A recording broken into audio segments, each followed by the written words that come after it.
ऊर्जा. ओके विद्यार्थी मित्रांनो, आता आपण ऊर्जेची संकल्पना बघणार आहोत. असे का होते? रोप लावलेली कुंडी अंधारात ठेवली तर रोप कोमेजून जाते. आता असे का होते?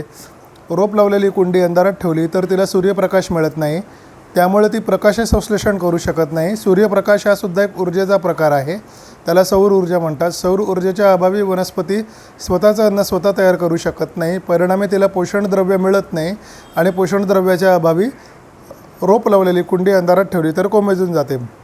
दुसरं बघा, घरामध्ये टेप अथवा टी व्हीचा आवाज खूप वाढवल्यास घरातील भांडी हलतात.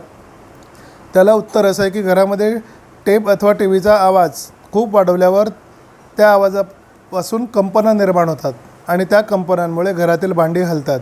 आवाज म्हणजे त्याला आपण वैज्ञानिक भाषेत ध्वनी म्हणतो. हा सुद्धा एक ऊर्जेचाच प्रकार आहे. तो ध्वनी कंपनांच्या माध्यमातून घरात प्रसारित होतो आणि त्या कंपनांमुळे घरातील भांडी हलतात.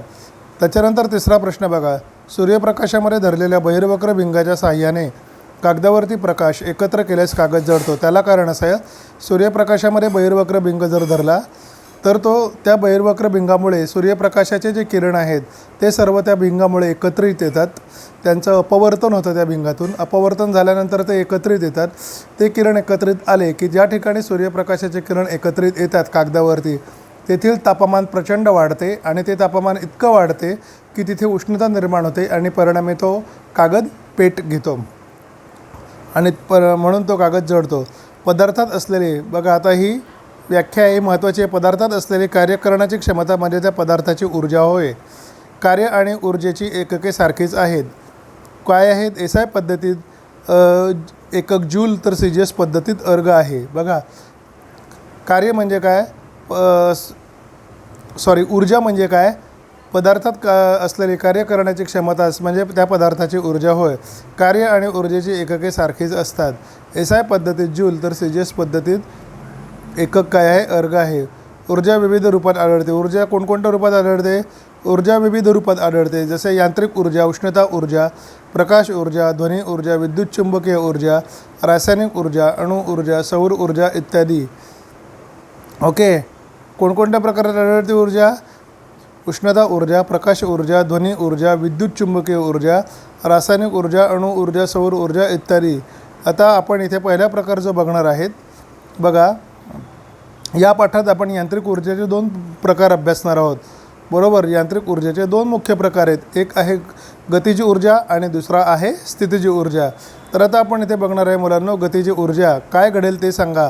वेगवान चेंडू स्टंपवर आदळल्यास, वेगवान चेंडू स्टंपवर आदळला तर ज्या दिशेने चेंडू गतिमान आहे त्या दिशेने स्टंप काय होईल? गतिमान होईल, पुढे जाईल. कॅरमच्या स्ट्रायकरने सोंगटीला मारल्यास, कॅरमच्या स्ट्रायकरने सोंगटीला मारल्यास स्ट्रायकरची जी गती आहे ती सोंगटीला प्राप्त होईल आणि सोंगटीसुद्धा गतिमान होईल. गोट्या खेळताना गोटी गोटीवर आदळल्यास, गोट्या खेळताना गोटी गोटीवर आदळल्यास जी गोटी गतिमान आहे ती विराम अवस्थेतली गोटीवर आदळल्यास विराम अवस्थेतली गोटीसुद्धा गतिमान होते. वरील उदाहरणांवरून आपल्या लक्षात येते की गतिमान वस्तू स्थिर वस्तूवर आदळल्यास स्थिर वस्तू गतिमान होते. पदार्थाच्या गतिमान अवस्थेमुळे पदार्थास प्राप्त झालेल्या ऊर्जेस गतिज ऊर्जा म्हणतात. ही गतिज ऊर्जेची व्याख्या आहे. काय गतिज ऊर्जेची व्याख्या? गतिमान वस्तू स्थिर वस्तूवर आढळल्यास स्थिर वस्तू गतिमान होते, हे आपण पाहिलं. ही ठळक अक्षरातली जी आहे ती गतिज ऊर्जेची व्याख्या आहे. पदार्थाच्या गतिमान अवस्थेमुळे पदार्थास प्राप्त झालेल्या ऊर्जेला गतिज ऊर्जा म्हणतात. एखाद्या वस्तूने एक वस्तू एस एवढ्या अंतरातून विस्थापन करण्यासाठी केलेले कार्य म्हणजे त्या वस्तूने मिळवलेली गतिज ऊर्जा होय. गतिज ऊर्जेची व्याख्या कशी करणार तुम्ही? एखाद्या वस्तूने एस एवढ्या अंतरातून विस्थापित करण्यासाठी, एखाद्या बलाने एक वस्तू एस एवढ्या अंतरातून विस्थापित करण्यासाठी केलेले कार्य म्हणजे त्या वस्तूने मिळवलेली गतिज ऊर्जा होय. म्हणजे एफ एवढं बल जर एक वस्तू एस इतक्या अंतरातून विस्थापित करण्यासाठी प्रयुक्त होत असेल तर त्या वस्तूने मिळवलेली ती गतिज ऊर्जा असते. बरोबर, गतिज ऊर्जा बरोबर कार्य. बघा पुन्हा एकदा सांगतो, एखाद्या बलाने एक वस्तू एस अंतरातून विस्थापित करण्यासाठी केलेले कार्य म्हणजेच त्या वस्तूने मिळवलेली गतिज ऊर्जा होय. म्हणजे बलामुळे त्या वस्तूला गतिज ऊर्जा प्राप्त होते. गतिज ऊर्जा प्राप्त झाल्याने ती वस्तू एस इतक्या अंतरातून विस्थापित होते आणि जेव्हा वस्तूचं विस्थापन होतं तेव्हा आपण कार्य झालं असं म्हणतो. म्हणजे कार्य कोण करतं? बल करत असतं. गतिज ऊर्जा बरोबर कार्य, म्हणून काय येईल बघा, गतिज ऊर्जा बरोबर कार्य, म्हणून के ई बरोबर एफ इंटू एस. के ई म्हणजे काय? के म्हणजे कायनेटिक, ई म्हणजे ऊर्जा. गतिज ऊर्जेला इंग्रजीमध्ये कायनेटिक एनर्जी म्हणतात. त्याचा शॉर्ट फॉर्म के ई आहे. के ई बरोबर एफ गुणिले एस. एफ गुणिले एस म्हणजे काय? बल गुणिले विस्थापन. कार्याचं सूत्र काय आहे? बल गुणिले विस्थापन. बल हे कॅपिटल एफ या अक्षराने दर्शवतात, तर विस्थापन हे स्मॉल एस या अक्षराने दर्शवतात. के ई बरोबर एफ गुणिले एस. आता बघा गतिज ऊर्जेचे समीकरण बघूया आपण. बघा गतिज ऊर्जेचे समीकरण. समजा एम वस्तुमानाची एक स्थिर वस्तू असून, समजा एम वस्तुमानाची एक वस्तू स्थिर अवस्थेत असून लावलेल्या बलामुळे ती गतिमान झाली. बरोबर. काय बघा, समजा एम या वस्तुमानाची एक वस्तू स्थिर अवस्थेत म्हणजे विराम अवस्थेत असून त्या वस्तूवर लावलेल्या बलामुळे ती वस्तू गतिमान झाली. यू हा तिचा सुरुवातीचा किंवा आरंभीचा वेग, म्हणून यू बरोबर 0 आहे. का? कारण बल लावण्याच्या आधी ती वस्तू विराम अवस्थेत होती, म्हणून तिचा आरंभीचा वेग काय होता किंवा सुरुवातीचा वेग 0 होता. त्या वस्तूवर एफ एवढे बल लावल्याने त्या वस्तूत ए एवढे त्वरण निर्माण झाले व टी या कालावधीनंतर तिचा अंतिम वेग व्ही झाला. जेव्हा त्या वस्तूवर एफ एवढं बल लावलं, कॅपिटल एफ एवढं बल लावलं, तेव्हा त्या वस्तूमध्ये स्मॉल ए एवढं त्वरण निर्माण झालं आणि स्मॉल टी या कालावधीनंतर तिचा अंतिम वेग व्ही झाला. या कालावधीत तिचे झालेले विस्थापन एस आहे, म्हणून वस्तूवर झालेले कार्य डब्ल्यू बरोबर एफ एस. बरोबर. या कालावधीत त्या वस्तूचं विस्थापन किती आहे? एस, स्मॉल एस आहे, म्हणून त्या वस्तूवर झालेले कार्य बरोबर बल गुणिले विस्थापन म्हणजे डब्ल्यू बरोबर एफ गुणिले एस. आता न्यूटनच्या दुसऱ्या गतिविषयक बघा इकडे लक्ष द्या. न्यूटनच्या गतिविषयक दुसऱ्या नियमानुसार, आता बघा मुलांना, न्यूटनच्या गतिविषयक दुसऱ्या नियमानुसार एफ बरोबर एम ए म्हणजे काय? बलाचं सूत्र आहे बल बरोबर वस्तुमान गुणिले त्वरण. हे पहिलं समीकरण झालं. तसेच न्यूटनचे दुसरे गतिविषयक समीकरण वापरून एस बरोबर यू टी अधिक अर्धा ए टी वर्ग. बरोबर. आता इथे दोन सूत्र वापरले आहेत. पहिले सूत्र कोणतं वापरलं आहे? बलाचं. कोणतं? एफ बरोबर एम ए. बरोबर. तसेच न्यूटनचे दुसरे गतिविषयक समीकरण वापरून एस बरोबर यू टी अधिक अर्धा ए टी वर्ग. बरोबर. आता इथे त्यांनी काय केलेलं आहे, ही एफची व्हॅल्यू एम ए जी आहे ती इथे एफच्या ऐवजी एम ए लिहिलेलं आहे आणि हा जो एस आहे या एसच्या ऐवजी काय लिहिलेलं आहे? 0 अधिक अर्धा ए टी वर्ग. ओके. तर बघा मुलांनो, आता परंतु आरंभीचा वेग आपण इथे म्हटलेला आहे की एखादी वस्तू एम या वस्तुमानाची एक वस्तू स्थिर अवस्थेत असून लावलेल्या मुळामुळे ती गतिमान झाली. यू हा तिचा आरंभीचा वेग 0 आहे. आरंभीचा वेग म्हणजे सुरुवातीचा वेग किती आहे? 0 आहे. म्हणून इथे काय केलेलं आहे? यूची किंमत त्यांनी 0 घेतलेली आहे. एस बरोबर यू टी अधिक अर्धा ए टी वर्ग. परंतु आरंभीचा वेग 0 असल्याने यू बरोबर 0. आरंभीचा वेग 0 असल्याने यू बरोबर 0, म्हणून त्यांनी काय केलेलं आहे? 0 गुणिले टी म्हटलेलं आहे. परंतु 0ने कोणत्याही संख्येला गुणल्यावर उत्तर 0 जातं, म्हणून एस बरोबर 0 गुणिले टी म्हणजे 0 अधिक अर्धा ए टी वर्ग. म्हणून एस बरोबर अर्धा ए टी वर्ग हा झाला समीकरण नंबर 2.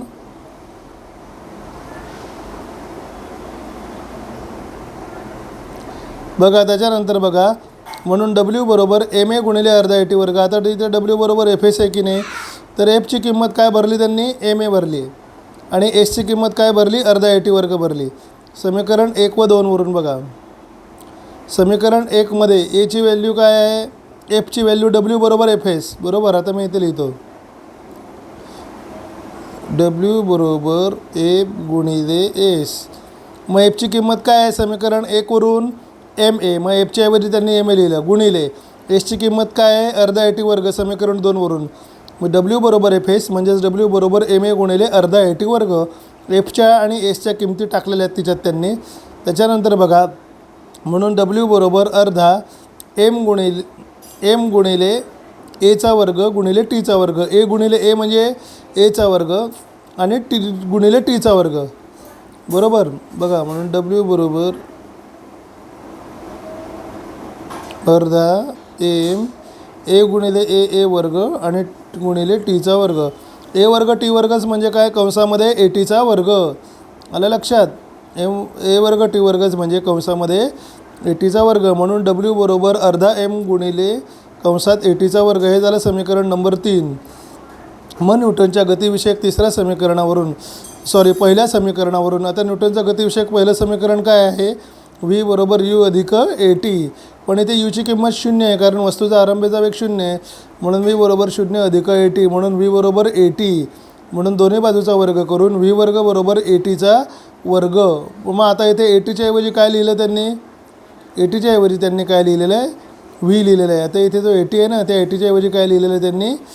व्ही लिहिलेलं आहे. बघा इकडे लक्ष द्या. डब्ल्यू बरोबर अर्धा एम ए टीच्या ऐवजी व्ही लिहिलेलं आहे कारण व्ही बरोबर यू अधिक ए टी. बरोबर, व्ही बरोबर काय? यू अधिक ए टी न्यूटनच्या गतिविषयक पहिल्या समीकरणानुसार. बरोबर, म्हणून डब्ल्यू बरोबर अर्धा एम व्ही वर्ग समीकरण 3 व 4 वरून. आता वस्तूने मिळवलेली गतिज ऊर्जा म्हणजेच वस्तूवर झालेले कार्य होय. बरोबर, म्हणून कायनेटिक एनर्जी के ई बरोबर डब्ल्यू. के ई बरोबर अर्धा एम व्ही वर्ग. के ई बरोबर काय? अर्धा एम व्ही वर्ग. याप्रमाणे तुम्हाला हे सूत्र काय करायचं आहे मुलांनो? वहीमध्ये लिहून काढायचं आहे आणि ते होमवर्कला लिहायचं आहे आणि तपासून घ्यायचं आहे, पाठवायचं आहे. बघा इकडे लक्ष द्या. हे झालं गतिज ऊर्जेचं सूत्र. हे गतिज ऊर्जेचं सूत्र 3 मार्काला परीक्षेला विचारतात. खूप महत्त्वाचं आहे, इम्पॉर्टंट आहे हे. त्याच्यामुळे तुम्ही काय करा? लिहून घ्या. हे सर्व या लेक्चरला जे झालेलं आहे ते सर्व वहीमध्ये लिहून काढायचं आहे. हायलाईट केलेलं सर्व हे लिहून काढायचं आहे. गतिज ऊर्जेचं समीकरण जे आहे हे सर्व गणिती भाग जो आहे पूर्ण लिहून काढायचं आहे. के बरोबर अर्धा एम व्ही वर्गपर्यंत म्हणजे हे पूर्ण लिहून काढायचं आहे तुम्हाला. हे बघा इथून तुम्हाला हे सर्व लिहून काढायचं आहे. कुठपर्यंत माहिती आहे का? इथपर्यंत. हे सर्व तुम्हाला इथून इथपर्यंत लिहून काढायचं आहे मुलांना. गतिज ऊर्जेचं समीकरण इथून तुम्हाला के ई बरोबर अर्धा एम व्ही वर्ग इथपर्यंत तुम्हाला लिहून काढायचं आहे. बघा आता इथे त्यांनी एक उदाहरण दिलेलं आहे. 250 ग्रॅम वस्तुमानाचा दगड उंचावरून खाली पडत असेल तर त्याचा वेग 2 मीटर पर सेकंद असेल तर त्या क्षणी त्याच्यामध्ये किती गतिज ऊर्जा असेल? आता इकडे तुम्ही जर बघितलं तर वस्तुमान हे ग्रॅममध्ये आहे. बरोबर, म्हणजे CGS एककात आहे आणि वेग आहे MKS पद्धतीत म्हणजे मीटर पर सेकंदमध्ये. तर आपल्याला काय करावं लागेल? पहिले ग्रॅमचं किलोग्रॅम करावं लागेल. गणित सोडवताना सर्व जे एकके आहेत ते MKS किंवा SI पद्धतीत असतील तर ते छान ते डायरेक्ट गणित सोडवता येतं. पण एखादा एकक CGSमध्ये असेल तर त्याला MKS पद्धतीत किंवा SI पद्धतीत काय करावं लागतं? रूपांतरित करावं लागतं. M बरोबर 250 ग्रॅम म्हणून ग्रॅमचे किलोग्रॅम करताना त्याला 1000ने भागलेलं आहे कारण 1000 ग्रॅम बरोबर किती? 1 किलोग्रॅम. 250 भागिले 1000 किती? 0.25 ग्रॅम. Okay, kilogram. 250 ग्रॅम भागिले 1000 म्हणजे किती? 0.25 किलोग्रॅम. मग आता इथे वेग दिलेला आहे 2 मीटर पर सेकंद खाली पडताना. आता गतिज ऊर्जेचं सूत्र काय आहे? के ई बरोबर अर्धा एम व्ही वर्ग. के ई, के म्हणजे कायनेटिक, ई म्हणजे ऊर्जा, कायनेटिक, ई म्हणजे एनर्जी. कायनेटिक एनर्जी हा पूर्ण शब्द न लिहिता त्याचा शॉर्ट फॉर्म लिहितात. कायनेटिक एनर्जी बरोबर अर्धा एम व्ही वर्ग बरोबर अर्धा गुणिले 0.25 गुणिले 2चा वर्ग म्हणजे 0.5 जूल. ऊर्जेचा एकक काय आहे? जूल आहे. ऊर्जेचा आणि कार्याचा एकक सारखंच असतं म्हणून तिथे काय लिहिलेलं आहे त्यांनी? जूल लिहिलेलं आहे मुलांना. बरोबर, एखाद्या वस्तूचे वस्तुमान दुप्पट केल्यास त्याची ऊर्जा किती पट होईल? एखाद्या गतिमान वस्तूचे वस्तुमान दुप्पट केल्यास त्याची ऊर्जा बघा आता. हां, एखाद्या गतिमान वस्तूचे वस्तुमान दुप्पट केल्यास त्या वस्तूची गतिज ऊर्जा किती पट होईल? एखाद्या गतिमान वस्तूचे वस्तुमान दुप्पट केल्यास त्या वस्तूची गतिज ऊर्जा मला दुप्पट होईल. आता बघा इकडे समजा एखाद्या वस्तूचं वस्तुमान आपण 2 किलोग्रॅम घेतलं तर के ई बरोबर अर्धा एम व्ही वर्ग. आता इथे आपण एमची किंमत जर 2 घेतली, अर्धा गुणिले 2, 1 मिनिट, अर्धा गुणिले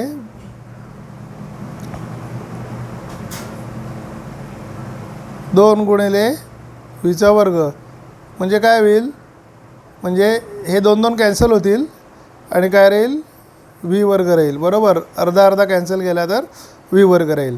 बरोबर, आता जर आपण ते दुप्पट केलं म्हणजे इथे आता मी एमची किंमत 4 घेतली तर काय होईल बघा. आता जर मी एमची किंमत 4 घेतली समजा तर पुन्हा आपण करून बघू. के ई बरोबर अर्धा एम व्ही वर्ग म्हणजे अर्धा गुणिले 4 गुणिले व्हीचा वर्ग. आता इथे 4 गुणिले व्हीचा वर्ग बे के बे, बे दुणे 4 म्हणजे काय येईल 2 v². म्हणजे ऊर्जा जी आहे ना मुलांनो, काय इथे ती जी ऊर्जा आहे ती ऊर्जा काय गतीची ऊर्जा जी आहे ती दुप्पट होईल. जर वस्तुमान दुप्पट केलं तर गतीची ऊर्जा काय होईल दुप्पट होईल. एखाद्या वस्तूचे वस्तुमान जर आपण दुप्पट केलं तर काय होईल त्या वस्तूची गतीची ऊर्जा दुप्पट होईल. या पद्धतीने मुलांना तुम्हाला काय करायचं आहे हे लक्षात ठेवायचं आहे, डोकं चालवायचं आहे. तर आपण बघितला हा गतीची ऊर्जेची कन्सेप्ट, गतीची ऊर्जेची संकल्पना आपण बघितली. आलं की नाही लक्षात? हे सर्व तुम्हाला मी सांगितल्याप्रमाणे वहीत लिहून काढायचं आहे. गतीची ऊर्जेचं समीकरण पूर्ण या गणिती पायऱ्या या सर्व लिहून काढायच्या आहेत. इथपर्यंत व्याख्या लिहून काढायची आहे बघा इथपर्यंत. बरोबर, हे चौकट केलेलं आहे ना, के बरोबर अर्धा एम व्ही वर्ग तिथपर्यंत तुम्हाला लिहून काढायचं आहे. त्याच्यानंतर मुलांना पुढे बघूया आपण स्थितीची ऊर्जा म्हणजे काय. बरोबर, ताणलेल्या धनुष्यातून बाण सोडला तर तो बाण पुढे जातो. उंचावर साठवलेले पाणी खाली असलेल्या नळात आपोआप येते. दाबलेली स्प्रिंग. वरील उदाहरणामध्ये स्थिती दर्शवणारे शब्द कोणते?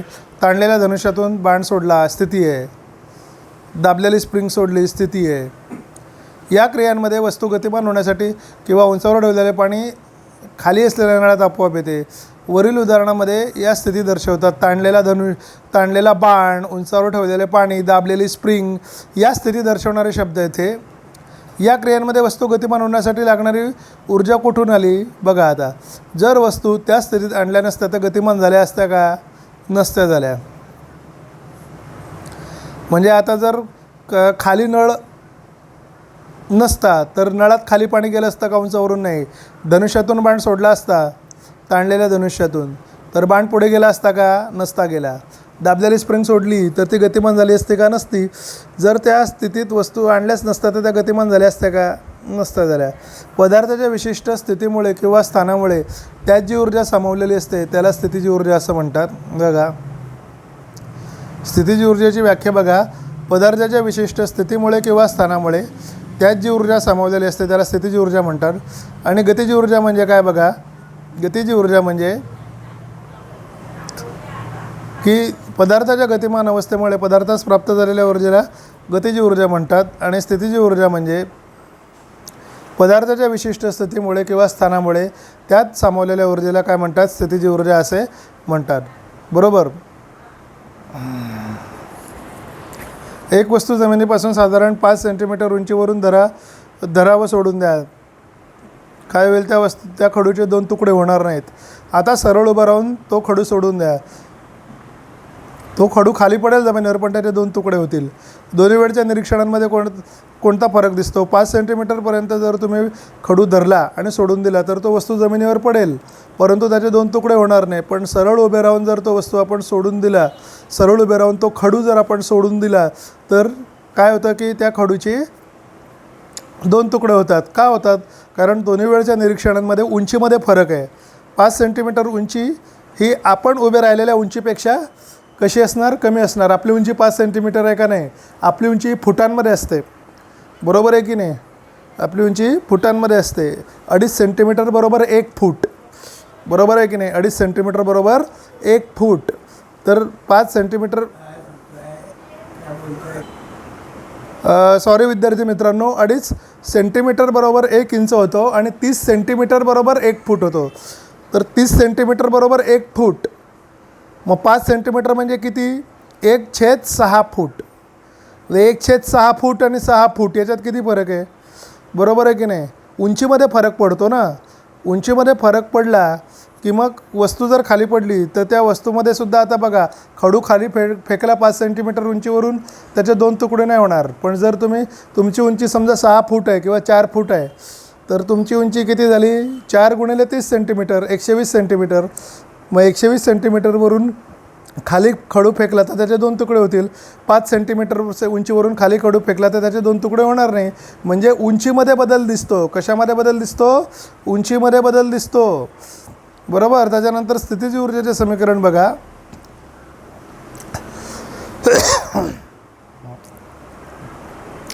एम एवढ्या वस्तुमानाची बघा स्थितीची ऊर्जेचे समीकरण. एम एवढ्या वस्तुमानाची वस्तू पृथ्वीच्या पृष्ठभागापासून एच एवढ्या उंचीवर नेण्यासाठी mg एवढ्या बलाचा वापर गुरुत्वीय बलाच्या विरुद्ध दिशेने करावा लागतो. बरोबर. आता m एवढ्या वस्तुमानाची वस्तू आहे ती पृथ्वीच्या पृष्ठभागापासून h एवढ्या उंचीवर न्यायची आहे, म्हणजे गुरुत्वाकर्षण बलाच्या विरुद्ध दिशेने न्यायची आहे. तर त्याच्याकरता mg एवढ्या बलाचा वापर त्या वस्तूवर करावा लागतो गुरुत्वाकर्षण बलाच्या विरुद्ध दिशेने. यावेळी घडून आलेले कार्य पुढीलप्रमाणे काढता येईल. कार्य बरोबर बल गुणिले विस्थापन. W बरोबर, मग कार्य कोणत्या अक्षराने दर्शवतात? Capital W. बरोबर बल mg गुणिले विस्थापन h. विस्थापन हे उंचीमध्ये झालेलं आहे ना, म्हणून ते हाईट ही h या अक्षराने दर्शवतात. हाईटला इंग्रजीमध्ये h म्हणतात, म्हणून ती h या अक्षराने दर्शवतात. विस्थापन कसं झालेलं आहे? उंचीवर झालेलं आहे. क्षितिज समांतर दिशेला नाही झालेलं, जमिनीवर नाही झालेलं आहे, ते उंचीवर झालं आहे, म्हणून उंचीसाठी त्यांनी h वापरलेला आहे. त्या उंचीवरून ते विस्थापन झालं आहे, त्या उंचीवर, म्हणून h. म्हणजे W बरोबर mg गुणिले h, म्हणून W बरोबर काय? mgh. ओके. हे पूर्ण मुलांना तुम्हाला लिहून काढायचं आहे. विस्थापनामुळे वस्तूत सामावलेली स्थितीची ऊर्जा बरोबर Pe बरोबर mgh, म्हणून W बरोबर Pe. विस्थापनामुळे mgh एवढी ऊर्जा वस्तूत सामावली जाते. तर मुलांना हे जे आहे हे एवढं तुम्हाला काय करायचं आहे, हे एवढं तुम्हाला स्थितीची ऊर्जेचं जे समीकरण आहे ते तुम्हाला वहीमध्ये पूर्ण लिहून काढायचं आणि ग्रुपवर पाठवायचं आहे. बघा,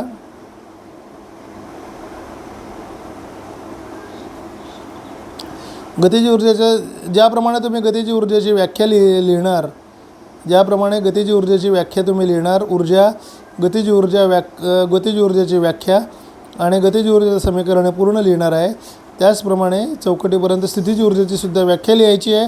आणि हे पूर्ण काय करायचं आहे, त्याचं गणिती भाग जो आहे तो पूर्ण काय करायचा आहे, त्याचा लिहून काढायचा आहे. ओके. बघा, अजय व अतुलला टेबलवर ठेवलेल्या m वस्तुमानाच्या चेंडूची स्थितीची ऊर्जा काढायला सांगितली आहे. त्यांची उत्तरे काय येतील? ती वेगळी असतील का? यावरून तुम्ही निष्कर्ष काय काढाल? त्यांची उत्तरे वेगळी येतील. बरोबर, कारण चेंडूचं अतुलची हाईट h2 आहे, चेंडूचं जे उंची आहे ती अतुलपासून h2 आहे आणि अजयपासून चेंडूची हाईट किती आहे? h1 आहे. बघा, उंची बदलल्यामुळे स्थितीज ऊर्जेच्या किमतींमध्ये काय होईल? फरक आढळून येईल. त्याच्यानंतर बघा, ऊर्जा रूपांतरण.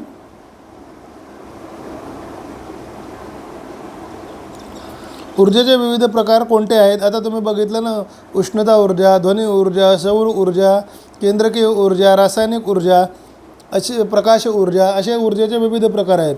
खालील क्रियांमध्ये कोणत्या प्रकारची ऊर्जा प्रयोगात आली आहे? ताणलेला रबराचा तुकडा.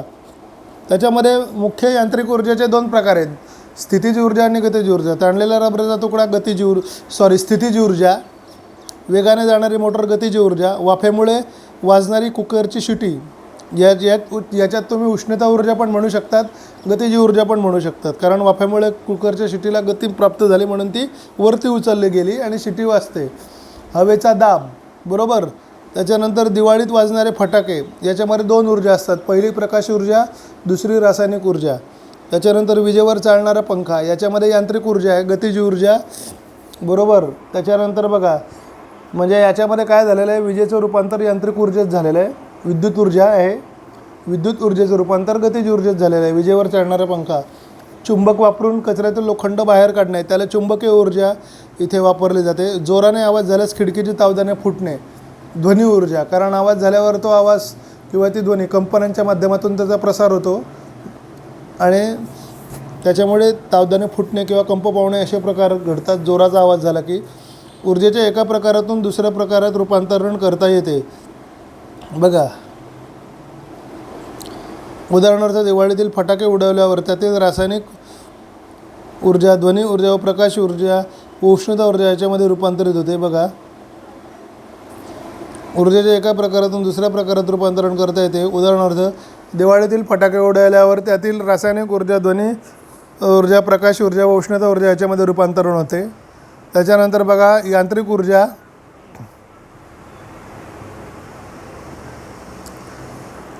आता यांत्रिक ऊर्जेचं रूपांतर विद्युत ऊर्जेत होतं जनित्र चालवल्यानंतर. हे बघा, जनित्र म्हणजे जनरेटर चालवल्यानंतर यांत्रिक ऊर्जेचं रूपांतर विद्युत ऊर्जेत होतं. विद्युत ऊर्जेचं रूपांतर पुन्हा यांत्रिक ऊर्जेत रूप करता येतं. इंजिन आणि पंखा चालतो, बरोबर. लाईट गेल्यावर जनरेटर वापरतो ना आपण ते. त्याच्यानंतर बघा, विद्युत ऊर्जेचा उपयोग तापक म्हणजे हीटर वापरून उष्णता ऊर्जेत करता येतं. उष्णता ऊर्जेचा उपयोग करून तापयुग्माच्या साहाय्याने विद्युत ऊर्जा निर्माण करता येते. विद्युत ऊर्जेचं बघा, विद्युत ऊर्जेचा उपयोग ध्वनिवर्धकात करून ध्वनी ऊर्जा निर्माण करता येते. त्याचप्रमाणे ध्वनी ऊर्जेचा वापर सूक्ष्मश्रवणीत करून विद्युत ऊर्जा निर्माण करता येते, मायक्रोफोन, बरोबर. त्याच्यानंतर विद्युत ऊर्जेचं रूपांतर दुय्यम घट किंवा सेकंडरी सेलमध्ये करता येतं. त्याच्यातून रासायनिक ऊर्जा निर्माण करता येते. घड्याळात वापरले गेलेले किंवा इलेक्ट्रॉनिकच्या सामानातले सेल. प्राथमिक घट म्हणजे आपण टॉर्चमध्ये जो वापरतो तो सेल, त्या प्राथमिक घटापासून विद्युत ऊर्जा निर्माण करता येते, बघा. त्याच्यानंतर बघा, विद्युत ऊर्जा ही विद्युत दिवा म्हणजे काय, आपला जो बल्ब असतो की नाही, त्या बल्बपासून प्रकाश ऊर्जा निर्माण करता येते आणि प्रकाश ऊर्जेचा वापर करून पुन्हा विद्युत ऊर्जा निर्माण करता येते प्रकाशीय गेट किंवा सौर घटाच्या माध्यमातून. तर मुलांना या पद्धतीने तुम्हाला हे म्हणजे विद्युत ऊर्जेचं रूपांतर इतर ऊर्जेत करता येतं आणि इतर ऊर्जांचं रूपांतरसुद्धा विद्युत ऊर्जेत करता येतं. म्हणजे थोडक्यात काय आहे, ऊर्जेच्या एका प्रकारातून दुसऱ्या प्रकारामध्ये रूपांतरण करता येते. बघा, ऊर्जेच्या एका प्रकारातून दुसऱ्या प्रकारात रूपांतरण करता येते, बरोबर. आता बघा, इथे ऊर्जा अक्षयतेचा नियम दिलेला आहे त्यांनी. ऊर्जा अक्षयतेचा नियम काय आहे ते आपण बघूया. ऊर्जा निर्माणही करता येत नाही आणि नष्टही करता येत नाही. बघा, ऊर्जा अक्षयतेचा नियम वहीत लिहून काढायचा आहे तुम्हाला. ऊर्जा निर्माणही करता येत नाही आणि नष्टही करता येत नाही. तिचे एका प्रकारातून दुसऱ्या प्रकारात रूपांतर करता येते. तथापि विश्वातील एकूण ऊर्जा सदैव अक्षय राहते. बघा, ऊर्जा निर्माणही करता येत नाही आणि नष्टही करता येत नाही. तथापि तिचे एका प्रकारातून दुसऱ्या प्रकारात रूपांतरण करता येते. म्हणजे ऊर्जेचा पूर्णपणे विनाश कोणीही करू शकत नाही, ऊर्जेचं निर्माणही करू शकत नाही, परंतु एका प्रकारातून दुसऱ्या प्रकारामध्ये ऊर्जा रूपांतरित करता येते आणि विश्वातील एकूण ऊर्जा सदैव अक्षय राहते. बघा, आता ही जी आकृती आहे, या आकृतीवरून मुलांनो तुम्हाला ही आकृती तुम्ही वहीत काढायची आहे आणि तुम्हाला या आकृतीवरून स्पष्ट होईल की एका प्रकारच्या ऊर्जेचे रूपांतरण दुसऱ्या प्रकारच्या ऊर्जेत आपल्याला सहज करता येते. ही आकृती कृतीयुक्त प्रश्नांमध्ये पेपरला विचारली गेलेली आहे, बऱ्याच वेळेला पुन्हा विचारली जाऊ शकते आणि त्याच्यावरून प्रश्नांची उत्तरं लिहायला विचारले जाऊ शकतात. ओके, तर इथे हे करून बघा, त्यांनी एक आकृती दिलेली बघा, संयुक्त दोलक. याच्यामध्ये त्यांनी एक दोरा दिलेला आहे. हा दोरा आहे, तो आडवा बांधलेला आहे एका सपोर्टला, बरोबर. आणि त्या दोऱ्याला दोन समान लांबीचे दोरे घेतलेले आहेत. यांची लांबी समजा 2 मीटर असेल. या दोन्ही दोऱ्यांची लांबी सारखीच आहे आणि त्या दोन्ही दोऱ्यांच्या समान लांबीच्या दोऱ्याच्या एका टोकाला, दोन्ही समान लांबीच्या दोऱ्यांच्या एका टोकाला जे 2 नट बांधलेले आहेत ते सुद्धा कसे आहेत, तेही सारख्या वस्तुमानाचे आहेत. बघा, इकडे लक्ष द्या. दोरा व नट बोल्ट घेऊन समान उंचीचे 2 दोलक तयार करा व एक दोरा आधारकाला क्षितिज समांतर बांधून बघा. तयार केलेले दोन्ही दोलक क्षितिज समांतर दोऱ्यास असे बांधा की जे पुरेसे आंदोलित झाल्यावरती एकमेकांवर आदळणार नाहीत. दोन्ही दोलकांची उंची समान ठेवा. आता एका दोलकास दोलने द्यावं. थोडा वेळ निरीक्षण करा काय घडते. बघा, दोलन म्हणजे काय, आता हा नट तुम्ही या बाजूला ताणला आणि खेचला, बरोबर, तर तो इथून या पोझिशनला जाईल, पुन्हा तो इथून या पोझिशनला जाईल, परंतु तो जाताना तो या नटावर आदळणार नाही, याची आपल्याला काळजी घ्यायची आहे. आला लक्षात. याप्रमाणे आपल्याला हे प्रयोगाची काय करायची आहे, मांडणी करायची आहे. काय होतं की काही वेळानंतर हा दोलक जरी तुम्ही हलवला नाही तरी हा दोलक गतिमान, हा पहिला दोलक तुम्ही गतिमान केला आणि दुसरा दोलक जरी गतिमान नाही केला तरी पहिल्या दोलकाच्या गतीमुळे दुसरा दोलकसुद्धा गतिमान होतो आणि तोसुद्धा आंदोलित व्हायला लागतो. असं निरीक्षण दिसून येतं. बघा, वरील कृतीचे निरीक्षण केल्यास असे दिसून येते की पहिल्या दोलकाची दोलन गती कमी होत जाते. त्याच वेळेस स्थिर असलेला दुसरा दोलक आहे तो हळूहळू गतिमान होतो. म्हणजे पहिल्या दोलकाची जी ऊर्जा आहे ती दुसऱ्या दोलकाला हस्तांतरित होत असते किंवा प्राप्त होत असते, बरोबर. तर आता इथे मुलांना आपण थांबूया. पुढच्या तासाला आपण मुक्तपतनाचा संकल्पना बघूया. तुम्हाला हे जे प्रश्न आहेत हे सर्व म्हणजे इथपर्यंत हे तुम्हाला लिहून गतिज ऊर्जेचं सर्व लिहून काढायचं आहे. व्याख्या, सूत्र, स्थितिज ऊर्जेची व्याख्या, सूत्र आलं लक्षात. त्याच्यानंतर ऊर्जा रूपांतरण ही आकृती काढायची आहे. ऊर्जा अक्षयतेचा नियम लिहून काढायचा आहे. हे लिहून पाठ करायचं आहे, न बघता लिहायचा सराव करायचा आहे. आणि इथे आपण आता या पिरियडला थांबतो आहोत. धन्यवाद.